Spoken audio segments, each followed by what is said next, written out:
liderança em tempo de reformas. O esboço da lição está assim distribuído. Teremos a introdução, no tópico primeiro, a reconstrução do templo, no segundo, a reconstrução dos muros, 3, as reformas ético-morais e finalizaremos então com a conclusão, ok?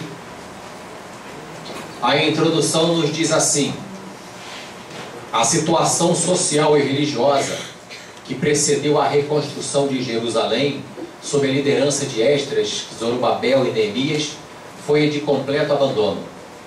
Com a expatriação das classes sociais mais influentes para a Babilônia em 3 etapas, a condição das terras de Judá, e principalmente de Jerusalém, foi de desamparo e de extrema pobreza. Os que retornaram agora juntos com os nativos precisavam de uma liderança reformadora, o que coube a Zorobabel, Esdras e Neemias. A lição de hoje, para entendermos em que momento estavam, o problema que estavam passando, houve uma profecia enviada de Jeremias que falava sobre esse cativeiro e que duraria 70 anos. E chegando próximo ao final deste cativeiro, é então por Deus tocado nos corações, não somente dos líderes de Judá e de Israel que estavam lá, mas também nos reis. Então eles vão começar a regressar para a cidade de Jerusalém em 3 levas. E é isso que nós vamos estudar hoje. Sobre a primeira leva, que ficou a cargo de Zorobabel, a segunda leva, Esdras, e depois foi encaminhado então Neemias. E é sobre esses pontos que trataremos a lição de hoje. No tópico 1 vai falar sobre a reconstrução do templo. Com tantos inimigos que habitavam na terra de Judá, e especificamente em Jerusalém, à primeira vista parece estranho que a prioridade dos judeus fosse a reconstrução do templo e não o sistema de defesa. Porém, para que um povo seja forte, precisa sobretudo ser unido, e um dos elementos mais agregadores de indivíduos é a religião. Por isso, a primeira coisa que fizeram sob a liderança de Zorobabel e demais levitas foi a restauração do culto a Jeová. Não há dúvida que foram muito sábios. Então a primeira coisa de que nós devemos fazer é restaurar sempre o altar, para depois passar para as demais coisas. Às vezes é invertido isso e torna-se um caos a vida. A reconstrução do templo. 1.1. A construção de um altar. Esdras 3, 1 a 3. 1.2. Os alicerces do templo e a oposição. E 1.3. A conclusão do templo. 1.1. A construção de um altar. A pressão dos inimigos era muito grande, pois não queriam que os judeus fossem restaurados como nação, visto que, dessa forma, eles assumiriam a influência e o controle sobre a região, que por herança pertencia a eles. Aquela área pertencia desde uma promessa antiga de Abraão. Aí foi passando para os seus filhos, e aí perpassou toda a história, todo o tempo, até que o povo de Israel, pela sua ignorância, por ter deixado o Senhor, por ter voltado para as idolatrias principalmente, por adulterar espiritualmente tudo aquilo que Deus havia mandado. E sobre esse aspecto, Deus ele sempre primou pela restauração de Israel, como ele sempre prima pela restauração atualmente de cada ser humano na terra.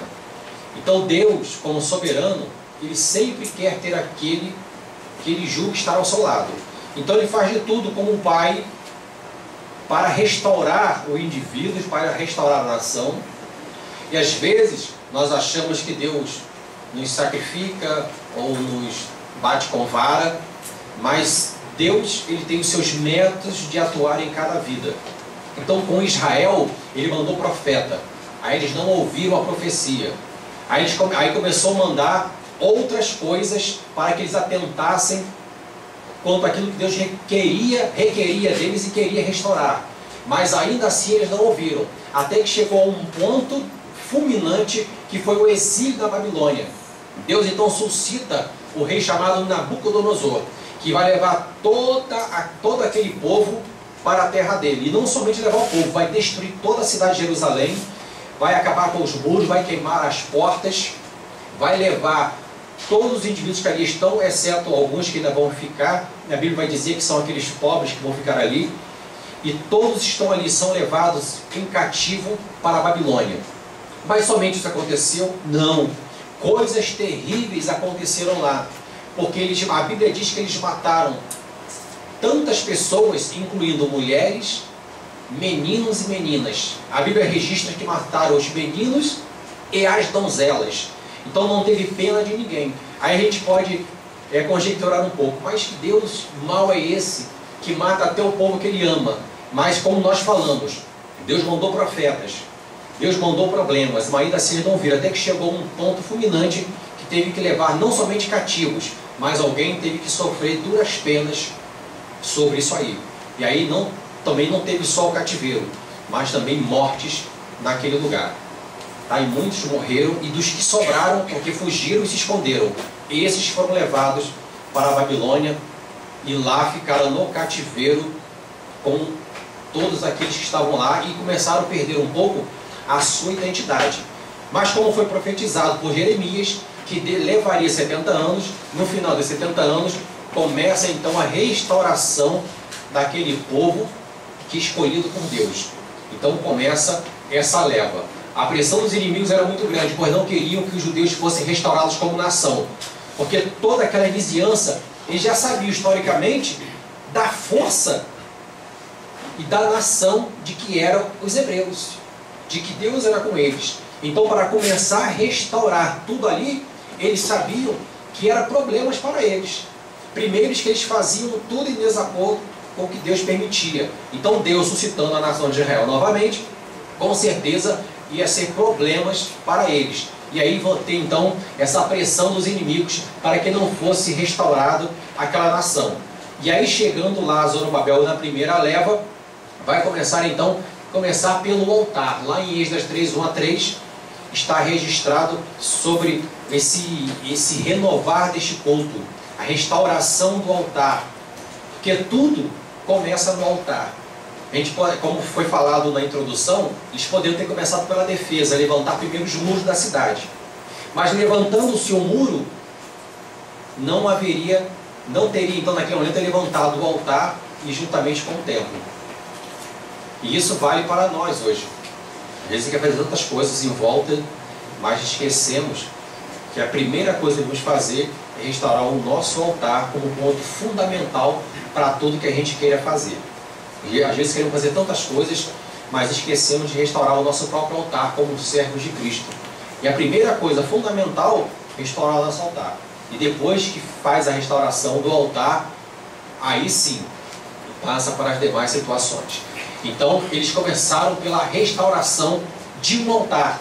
E a gente começa a olhar a história, todos aqueles homens de Deus que foram separados pelo próprio Deus, a primeira intenção que eles tinham era sempre levantar um altar para Deus. A gente vê na Bíblia que Enos levantou o altar, Sete levantou, e todos aqueles foram levantando, Abraão, Isaac, Jacó, e isso sempre estava na história de Israel, sobre o levantamento de um altar para cultuar ao Deus que eles conheciam. Então tudo começa pelo altar.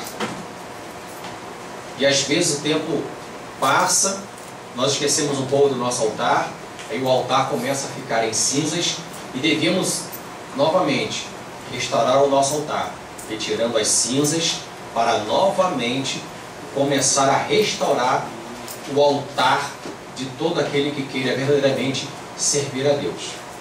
Os alicerces do templo e a oposição. Quando os inimigos souberam do que aconteceu, falsamente se ofereceram para ajudar a construir o templo. Esses inimigos eram Sanbalat, Tobias e Gesem. E a gente vê interessante que eles vão se oferecer, mas essa ajuda não era para ajudar na reconstrução do templo, mas sim para tumultuar tudo que eles estavam fazendo. E aí eles vão dizer que não precisavam daquela ajuda, porque eles sabiam que aquela ajuda não era necessária, não era vida naquele momento. E a gente fala assim, eles tiveram então discernimento, naquele momento, até porque aqueles homens estavam ali, foram em volta da onde estava sendo a restauração. E aí a gente para pensar como é que aqueles que estavam ali nunca fizeram nada, vão querer ajudar agora. E aí eles vão negativo. Isso está vindo do inimigo, uma coisa falsa para tentar reconstruir aquilo que Deus nos colocou no coração. Porque se Deus colocou, com certeza o negócio ia funcionar. E aí, como a gente vê na revista, quando Esdras chegou lá, que foi na segunda leva, que ele vai ter todo o cuidado de não somente chegar e já executar o que Deus prometeu no seu coração, mas de ter a cautela, o cuidado. Ele foi durante a noite inspecionar o local, ele foi ver como é que estava, foi ver do que precisava, se precisava de dinheiro, se precisava de madeira, e ele já tinha pedido essa ajuda para o rei, para que pudesse ser reconstruído novamente o templo e os alicerces.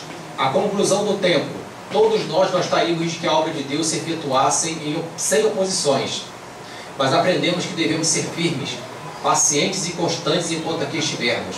E assim reiniciaram a obra e conseguiram autorização oficial para a sua conclusão. Efetuasse sem oposições. Dificilmente aquele que foi chamado para uma grande obra, ele não vai ter oposição para aquilo que vai fazer.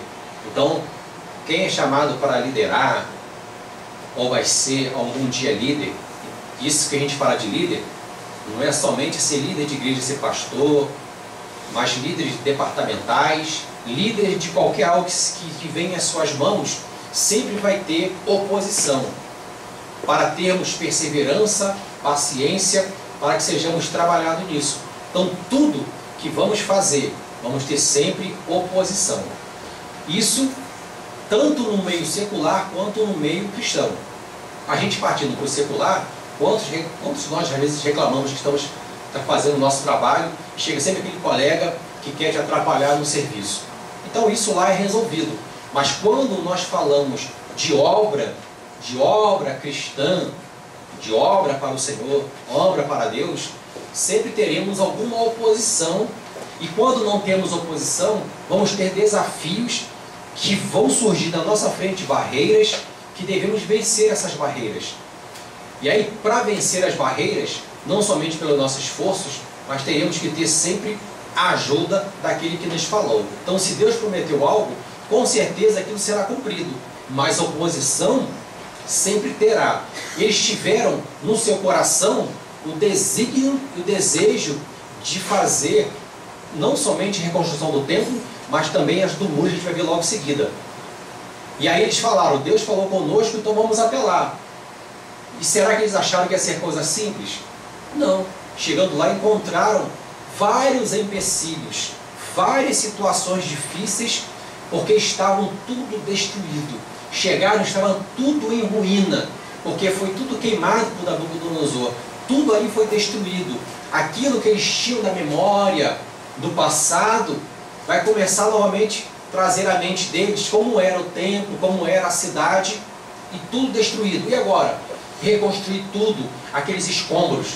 Não como a gente vê que todo ano acontecem os problemas na nossa nação. A gente vê que vem os problemas da natureza, tudo é destruído, e aí a gente acha que vai ser reconstruído, é mandado donativos, dinheiro, e a gente vê até hoje lá a cidade de Teresópolis, Petrópolis, passando aquele problema de mais de um ano e quase nada foi feito. A cidade toda praticamente com problemas, e outras cidades por aí afora que os prefeitos às vezes não fazem nada. E isso aí no mundo secular. E imagina quando parte para Jerusalém, que era um local de cultuar ao Deus real e verdadeiro deles, eles encontraram aquela cidade daquele problema que estava. E a gente traz duas situações aqui. Primeiro, a primeira leva que foi com Zorobabel e a segunda que foi com Esdras. Mas foi todo mundo? Não. Muitos ficaram ainda na Babilônia. Por quê? Pensamos nós agora, como é que estava Jerusalém, toda destruída em escombros, portas queimadas, vários escombros. E na Babilônia, praticamente do bom e do melhor. Então muitos que não tiveram o chamado não quiseram seguir nem com Zorobabel, nem com Esdras e também nem com Neemias depois, porque preferiram ficar na Babilônia antes de ir para Jerusalém e reconstruir a cidade, que era deles mesmos. Então eles preferiram ficar o quê? Na bonança, na tranquilidade, lá em país estrangeiro, recebendo do bom e do melhor para a vida material deles. Mas a vida espiritual não estava lá, essas coisas. Isso acontece atualmente. Muitos preferem às vezes ficar na bonança, na Babilônia e por aí vai. Muitos de nós falamos no Egito, do que às vezes retornar para a casa do Senhor, retornar para a sua própria casa e continuar a fazer aquilo que estava no seu coração anteriormente. E vão ficando lá naquela terra de Deus me deu e vai continuando a sua vida boa, mas vida terrena. E quando nós falamos, porque vivemos um momento muito peculiar na nossa igreja, né, que devemos ter as coisas, devemos ter tudo, na teologia da prosperidade, devemos ter sim essas coisas, mas conciliar com a vida espiritual, de seguir ao nosso Deus verdadeiro. E eles preferiram, ao invés de retornar para Jerusalém, juntamente com os irmãos que foram designados para lá, para reconstruir a sua própria nação, preferiram ficar na Babilônia, do bom e do melhor. Mas será que lá Deus queria que estivessem lá? Lógico que não. Porque Deus sempre quis o teu povo em Jerusalém, aonde escolheram aquela nação para eles, e dali partir e dominando as outras. Mas uns ficaram e outros foram. E foi muita gente? Um bom número foi. Mas quando a gente começa a olhar, a ler Esdras e Neemias, começa a colocar a quantidade, os porteiros foram, os sacerdotes foram, aí cada um com suas cabeças, os filhos de Judá foram. Aí a gente vê que não foi grande quantidade que retornou naquelas levas para reconstruir a cidade, mas é com o pouco que Deus faz a sua obra. A gente vê no exemplo de Gideão, tantos mil tinham, mas até que ficaram apenas os 300 para fazer o que Deus queria. Então nem sempre a quantidade ela é o suficiente para fazer a obra do Senhor, mas sim a qualidade daqueles que estão ali para executar os desígnios que Deus prometeu, tá? Então, esse tópico primeiro, ele fica assim definido como o final da conclusão do templo, com as suas oposições, mas tiveram que ser firmes, pacientes e constantes naquele momento. O apóstolo Paulo vai falar isso lá em 1 Coríntios 15:58. Ser de firmes e constantes, sempre abundantes na obra do Senhor, porque o vosso trabalho não é vão no Senhor. Sempre continuar, não com a perseverança na obra do Senhor.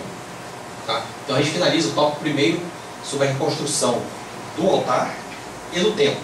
E passa então para a reconstrução dos muros. Neemias era copeiro do rei Artaxerxes quando recebeu o relatório da situação de Jerusalém. Interiormente se sentiu em pedaços, movendo-se de íntima compaixão pelos judeus que estavam na terra de Judá e por Jerusalém. Neemias intercede pelo povo, consegue autorização e dirige-se para Jerusalém a fim de iniciar o seu trabalho de reformas. Ao chegar lá, prudentemente faz um levantamento pessoal da situação para poder dar início. O interesse e a generosidade de Neemias mostra que não devemos ser apáticos à obra de Deus e ao sofrimento alheio. Precisamos nos arriscar, envolver-nos e assemelharmos-nos com o Filho de Deus. A reconstrução dos muros. 2.1. Neemias motiva. Está lá em Neemias 2, 11 a 20. 2.2. Neemias zela pela consecução. Neemias 4. E 2.3. Celebrando a reconstrução. Neemias 12, 27 a 43. Neemias motiva. Palavra persuasiva de motivação a fim de que reconstruíssem os muros. E eles vão começar agora a partir para a reconstrução da sua defesa, dos muros de Jerusalém. O altar estava pronto, o templo construído, e faltava então finalizar aquela obra. Os estudiosos dizem que demorou 4 meses, desde que ele recebeu da parte de Deus no seu coração até ser levado para o rei em problema. Então, alguns dizem que foi em dezembro e ele somente falou com o rei em abril. Por que esse período de 4 meses?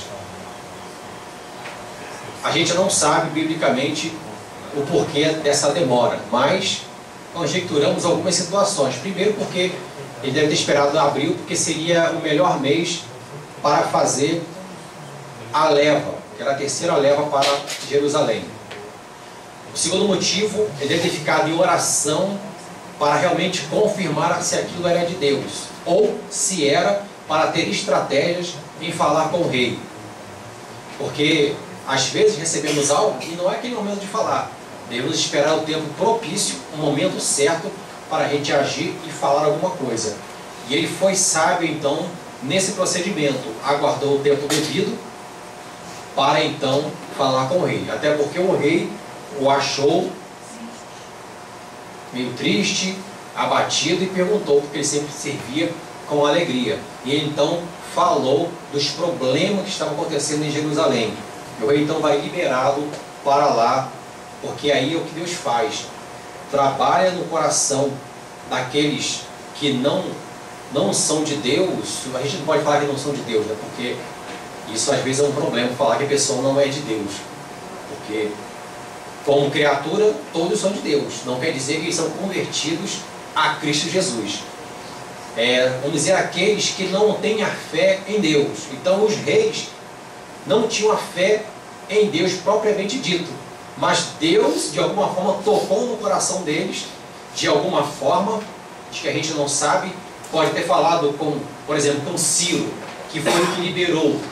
Pode ter falado com ele diretamente, ou então falou com alguns auxiliares e auxiliar que estavam ali, falou com o rei. Mas de alguma forma foi falado com o rei, Deus tocou no coração, para então amolecer o coração das palavras dos servos que estavam ali, para então receber de Deus a bonança e a providência. E hoje não é diferente. A Bíblia diz para orar pelas autoridades constituídas por ele. Embora que a gente às vezes reclame dos nossos presidentes, dos nossos governantes, mas uma coisa, isso é certa: se eles estão lá, é porque foi permissão divina. E se eles estão, o que nós podemos fazer? É orar pelas autoridades constituídas por Deus, para que eles tenham capacidade para dirigir a nossa nação, os estados brasileiros, as suas federações, os municípios e por aí vai, para que eles tenham essa capacidade de gerir a sua administração. Então esse é o nosso papel como crente em Cristo Jesus, porque se eles foram constituídos, é por Deus permitiu, e aí a gente tenta receber alguma coisa.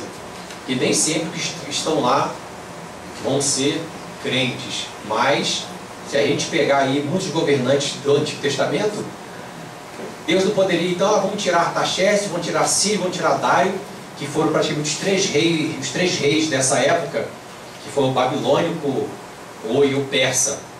Então vamos tirar esses três, poderia ter colocado Neemias, Esdras e Zorobabel para comandar essas nações. Não, em nenhum momento Deus fez isso.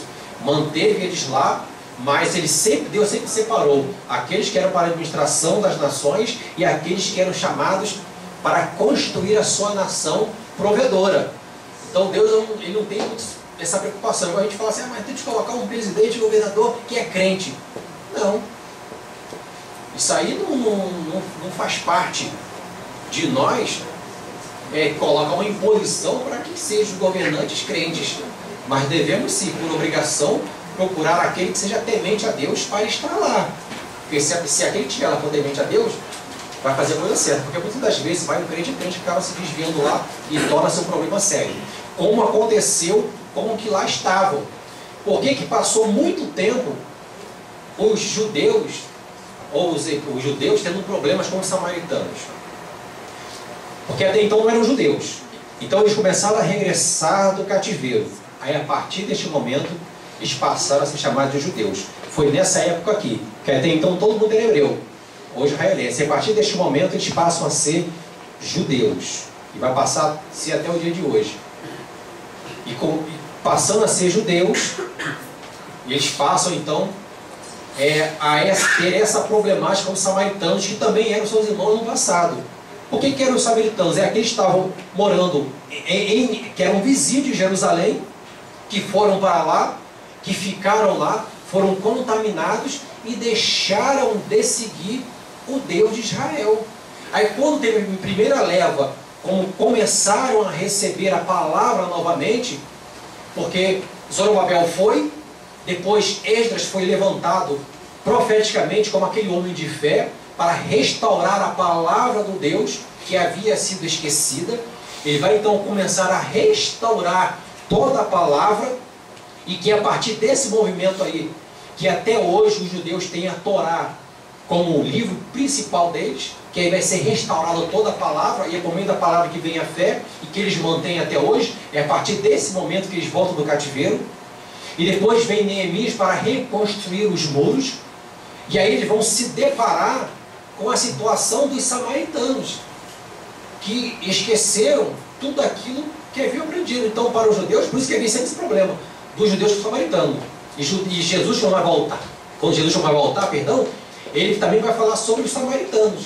Para quê? Para que comece a mudar o coração dos judeus. Lembra aquele quando Jesus com a samaritana, que ela vai falar: tu sendo judeu, vem falar comigo, e somente que era uma mulher? Porque os judeus e os samaritanos não se falavam. Para atravessar por Samaria, o judeu ele não atravessava não. Ele dava uma volta tremenda para chegar ao ponto que ele queria. Então, para ele chegar aqui no cruzeiro, tiver que passar para o sudoeste, e sudoeste sendo samaritano, ele não passava.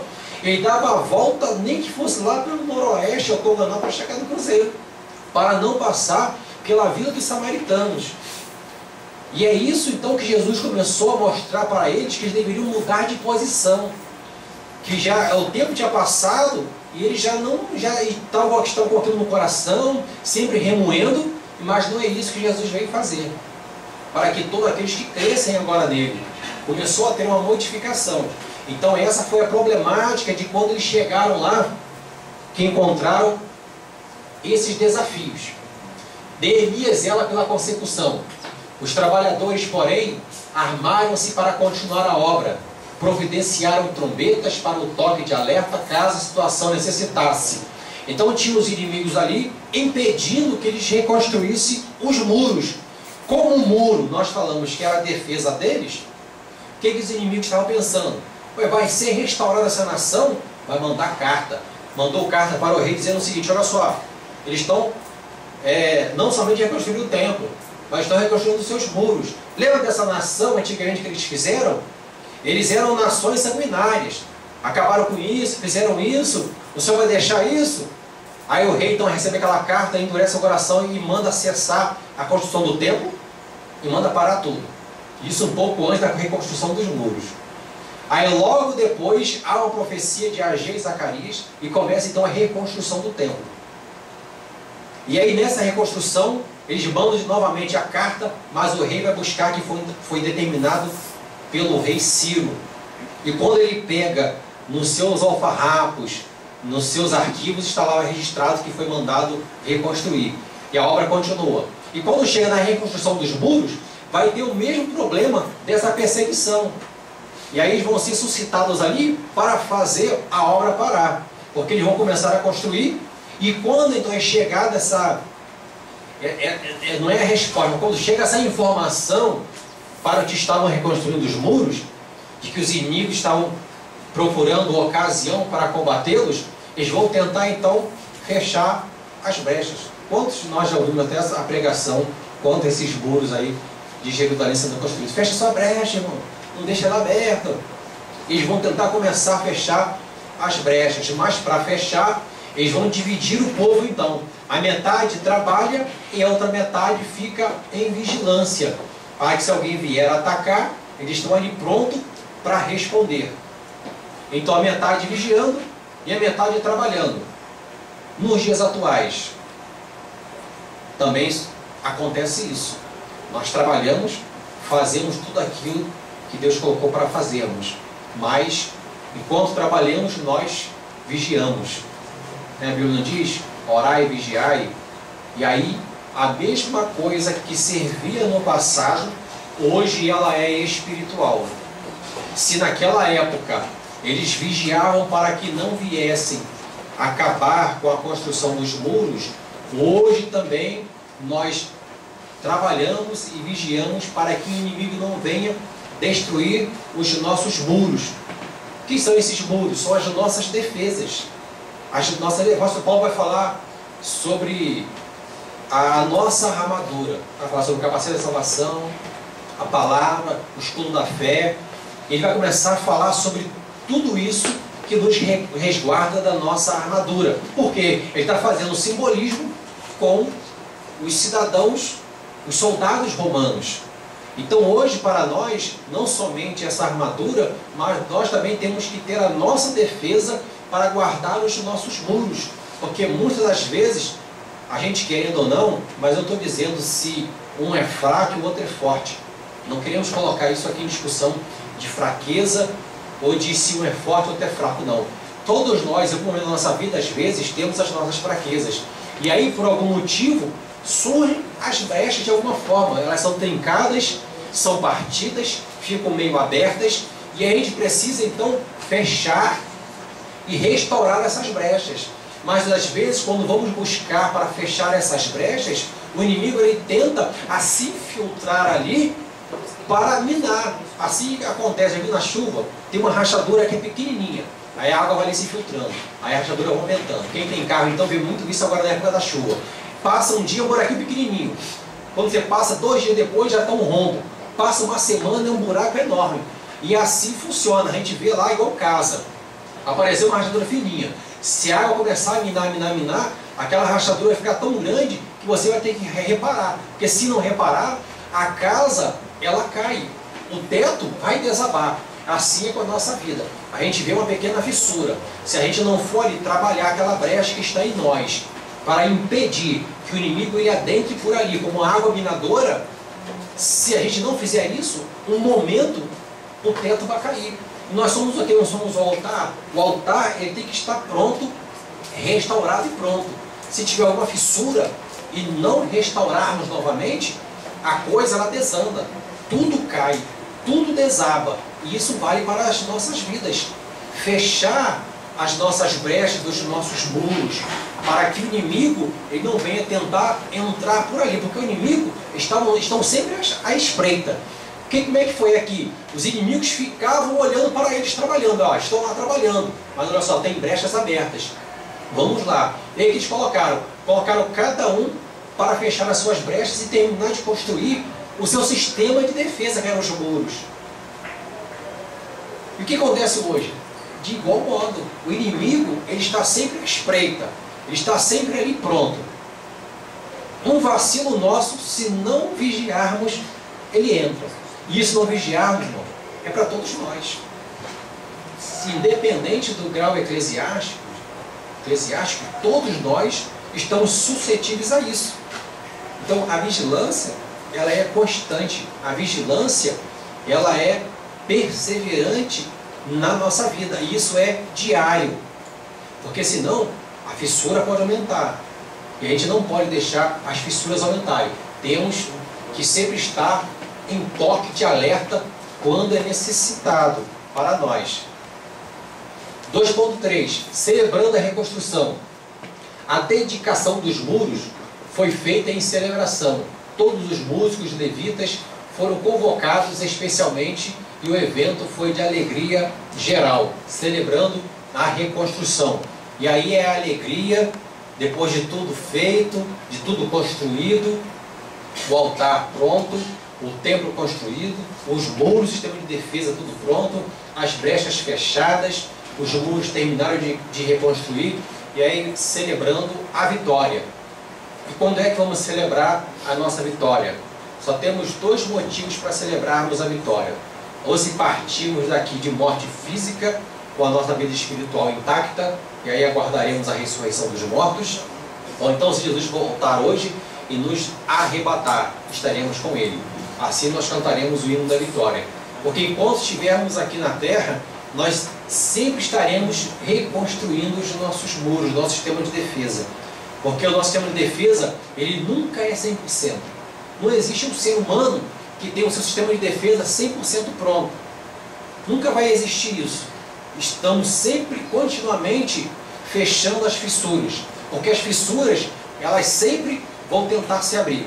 E vamos estar sempre ali tentando fechá-las.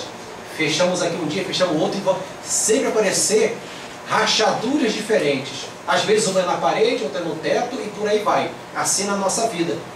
Às vezes aparece um empecilho aqui, outro ali, e devemos sempre trabalhar fechando isso. Fecho aqui, eu fecho ali, em vigilância constante na nossa vida.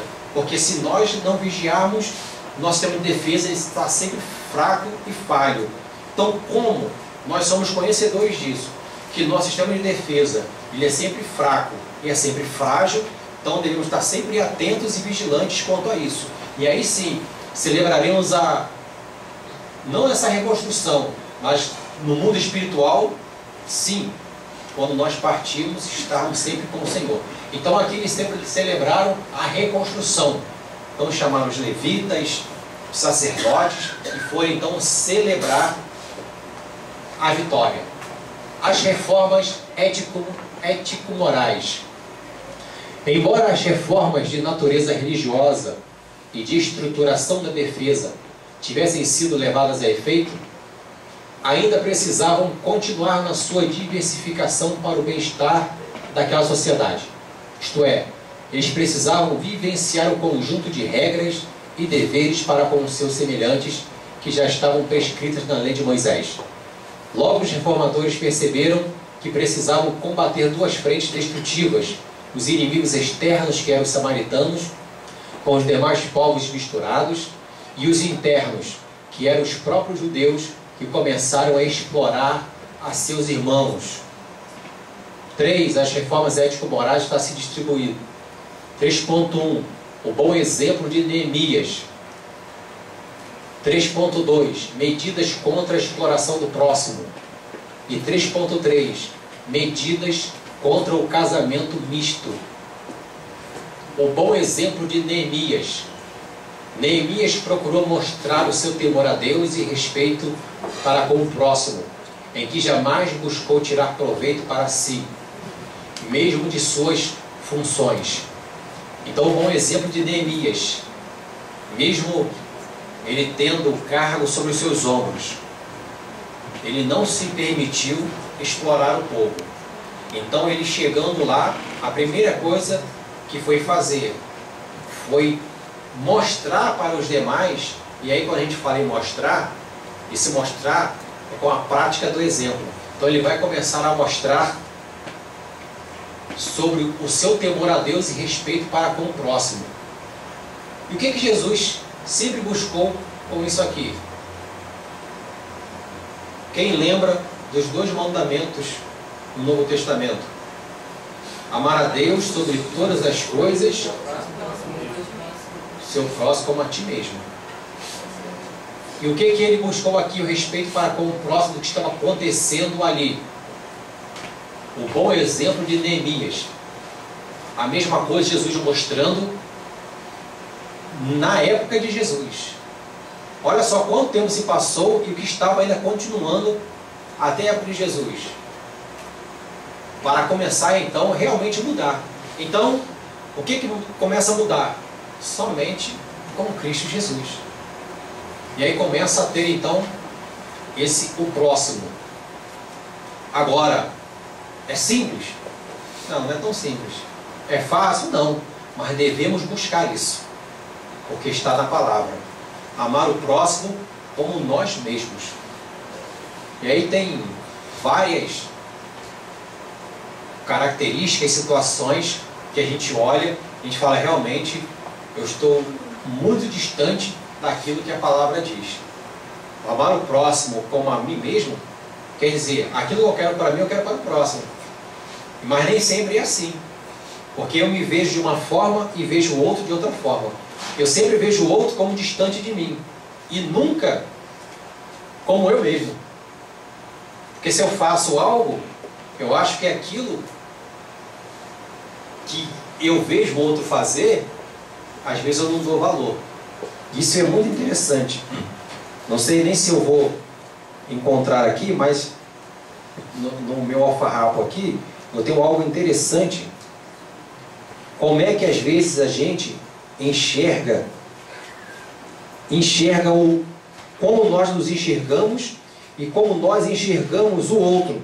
Uma reflexão de ética. Olha que coisa interessante.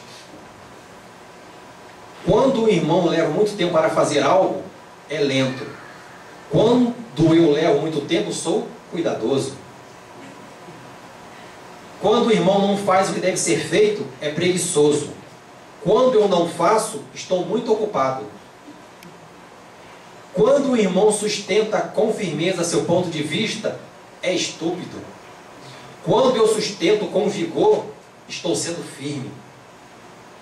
Quando o irmão ignora algumas normas de etiqueta, é mal educado. Quando eu negligencio algumas normas, sou original e independente. Quando o irmão realiza bem uma tarefa e agrada o chefe ou pastor, está bajulando. Quando eu ajo assim, faço parte da equipe. Quando o irmão tem sucesso, certamente foi um golpe de sorte. Quando eu consigo prosperar, foi porque trabalhei com afinco. Isso foi retirado do manual do pastor pentecostal, Teologia e Práticas Pastorais, 3ª edição, Rio de Janeiro. Então, para a gente ver que nem sempre quando eu olho para o outro, eu estou me vendo. Ou quando eu olho para mim, eu também vejo o outro. Então é sempre assim. Quando esse de amar o próximo quanto a nós mesmos, não é tão simples e tão fácil assim. Porque às vezes eu não me enxergo no outro, que é uma verdade isso. Mas quando nós assim o fazemos, nós temos tudo, não somente para se dar bem, mas que tudo funcione da melhor forma possível. Quando eu consigo enxergar o que a Bíblia diz, amar o próximo como a mim mesmo. E é muito difícil, vamos dizer que é muito difícil, mas às vezes é difícil, na época que nós vivemos, enxergar isso.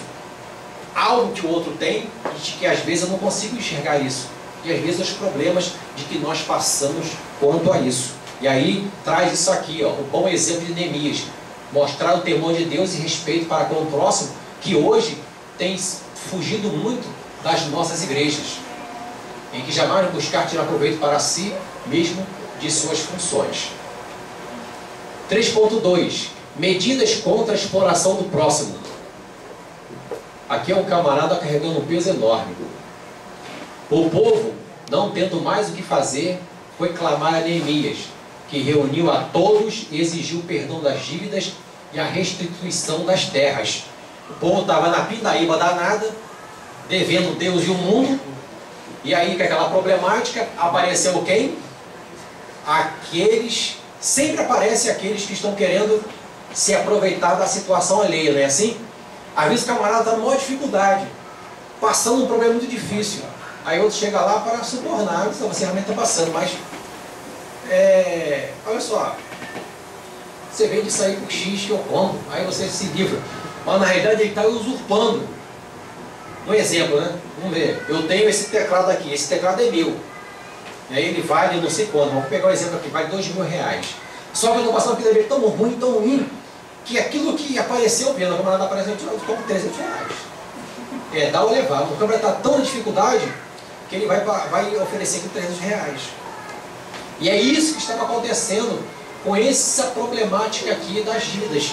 Começou a comprar, o povo endividado, passando por problema, restituição das terras não tinha mais, e aparece então Neemias para reunir todo o povo e falar para eles, para perdoar as dívidas, restituir a posse daqueles irmãos que estavam ali, pois estavam passando por problemas, precisavam de ajuda, mas não de exploração.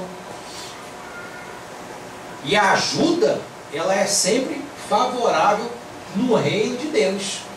E apareceu o quê? Exploração do próximo. E hoje é diferente disso? Não. Então, nós como servos do Senhor, devemos ter sempre um cuidado para evitar isso aqui, a exploração do próximo. Não explorar o outro. E às vezes acontece no nosso meio isso. Às vezes, sem perceber ou não, acontece essa exploração, de querer explorar sempre o irmão ou o próximo. Esse próximo seja quem for. Então nós devemos evitar isso, essa exploração do próximo. E acontece até no nosso local de trabalho.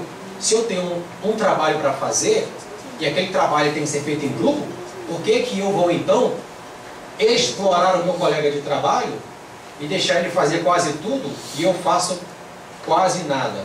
Estou também explorando o meu colega de trabalho, que é o meu próximo. E também funciona tanto lá fora quanto aqui, porque nós somos crentes em Cristo Jesus. Então devemos sempre observar esse item aqui dessa exploração do próximo, tanto na igreja quanto fora dela.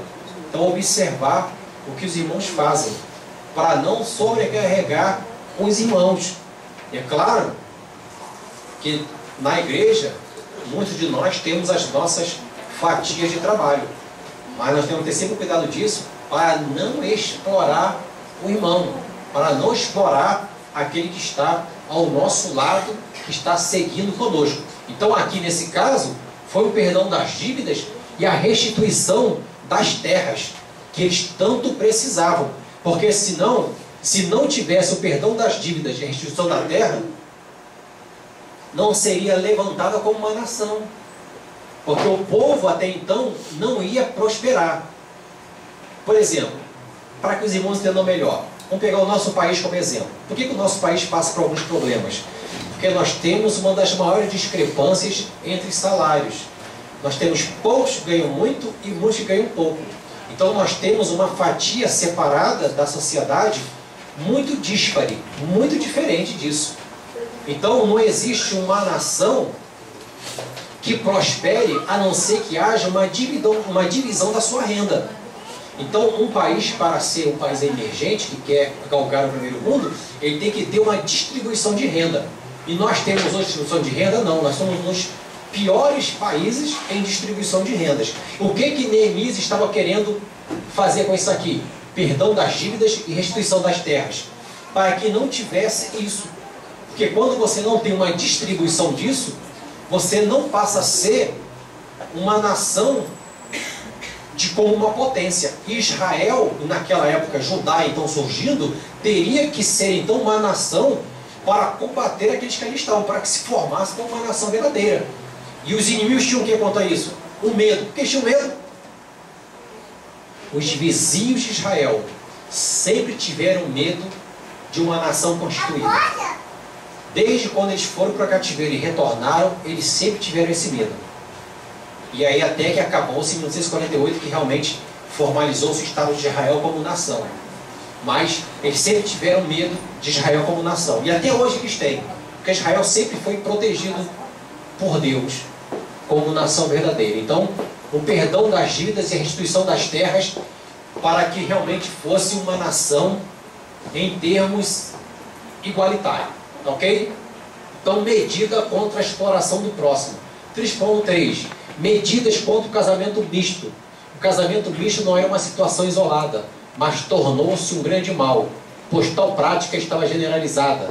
O perigo disso era que a médio prazo perderiam a identidade judaica e se enfraqueceriam como os das tribos do norte, que agora eram samaritanos. Então aqui está o que nós falamos. Tribos do norte, e os samaritanos casaram com os estrangeiros, perderam a identidade, deixaram de crer no Deus verdadeiro, passaram a ter suas idolatrias. E o que eles estavam fazendo agora? Retornando no cativeiro. Impedir esse casamento misto para que não acontecesse com as tribos do norte, que naquela época eram os samaritanos. Então, por que estavam proibindo o casamento? Para evitar a prática generalizada, que era um perigo a médio prazo. Então, proibiu-se o casamento. Aí, a primeira leva, a segunda leva que foram, o que eles fizeram? A primeira coisa? Começaram a casar com mulheres estrangeiras. E quando chega-se lá e vê o caos que estavam, o que vai fazer? Vai orar ao Deus e vai chamar o povo novamente e vai falar para eles sobre isso aqui.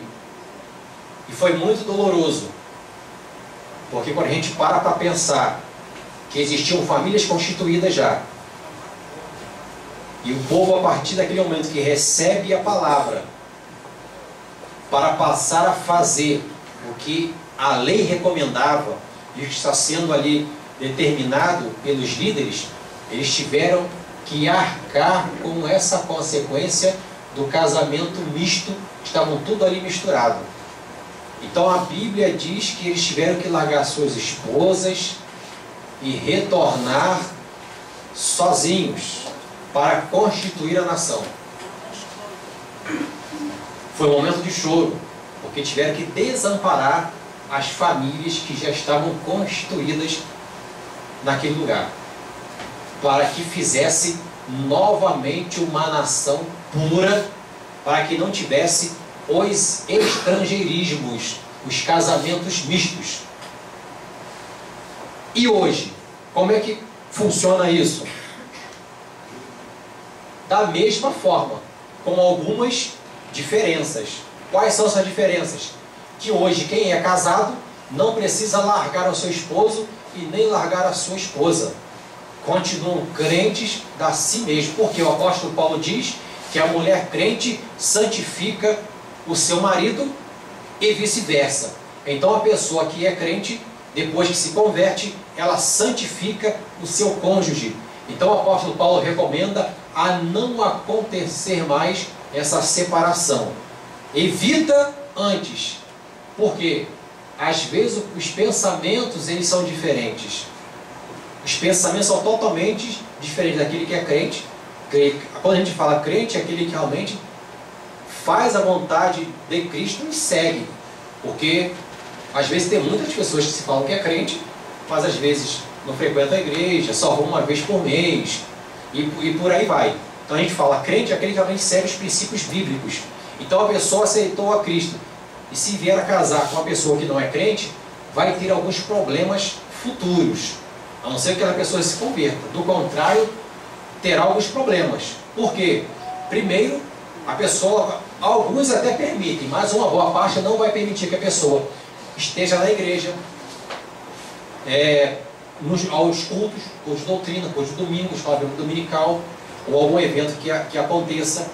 Vai dizer que a pessoa é fanática, está sempre na igreja, vai começar os problemas em casa. Se for mais jovem, o outro jovem vai querer ir para a balada, vai querer ir para a danceteria, discoteca, por aí vai. E aí vai começar a ter essa problemática. Não vai querer ir, hoje é sábado, tem culto jovem, um exemplo desse. Mas não vou querer ir porque eu quero ir para a balada, quero ir no lugar tal. Vai ter esses problemas já dentro do lar. Não são todos, mas uma boa parte sim, porque são diferentes os pensamentos. Enquanto um quer puxar para um lado, o outro puxa para o outro.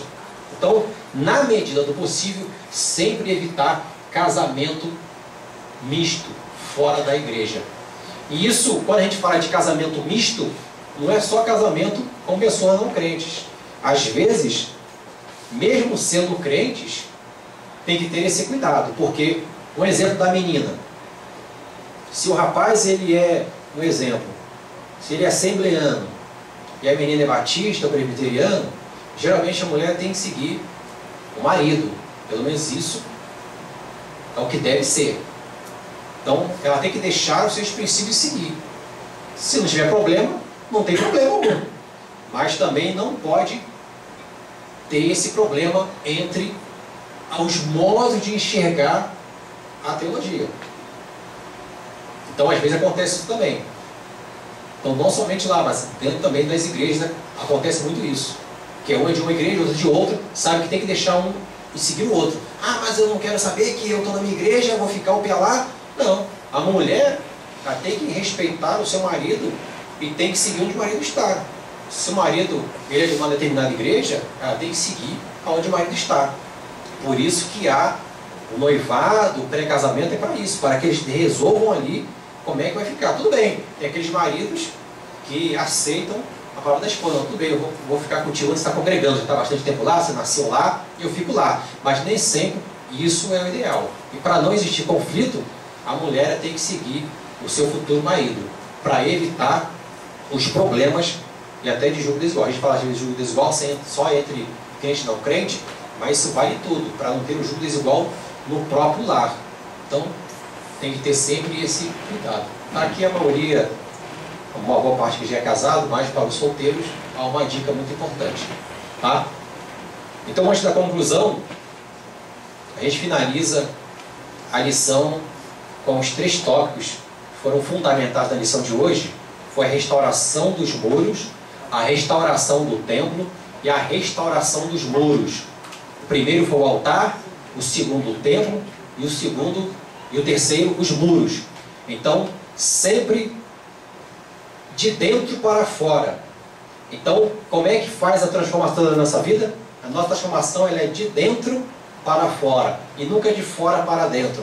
Nós nunca mudamos o exterior para mudar o interior. Nós mudamos o interior para mudar o exterior. Então começa de dentro para fora. Nós mudamos o nosso coração para depois mudar as outras práticas. Assim que funciona na nossa vida. E assim que funcionou naquela época. Restaurou o altar.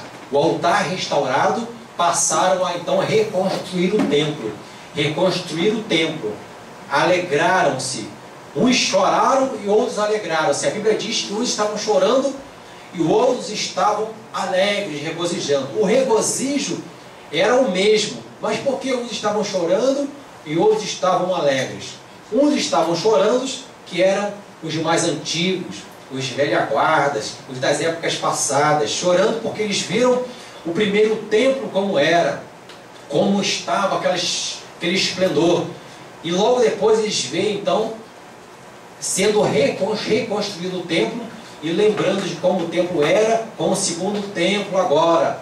E aí a gente vê a alegria dos jovens, da nova geração, que não viu o primeiro templo, mas estava ali se alegrando da reconstrução daquele templo, embora não tinham visto o primeiro, tiveram só notícias e se alegrando, tendo alegria. Então o choro de júbilo e a alegria de júbilo, ambos se alegrando e regozijando.